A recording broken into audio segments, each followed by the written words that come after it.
টাকাও দেবেন, ভালোবেসে দেবেন, আন্তরিকতার সঙ্গে দেবেন, বাহাত জানতে পারবে না।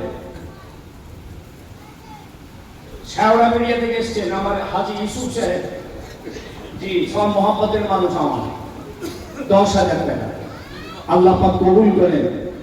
এর আগেও তিনি দিয়েছেন এই মাদ্রাসায়, আল্লাহ পাক তার রুজি রোজগারে বরকত দেন। সকলেই বলেন আল্লাহুম্মা আমিন। বাবা দোয়া চাইবেন, আল্লাহুম্মা আমিন। নারে তাকবীর, নারে তাকবীর। মাশাআল্লাহ মাশাআল্লাহ। ভাই আমি বলেছি মুসলমানদের টাকায় আল্লাহ দিন চিন্তা, যত মাদ্রাসা চলছে সব দামে চলছে।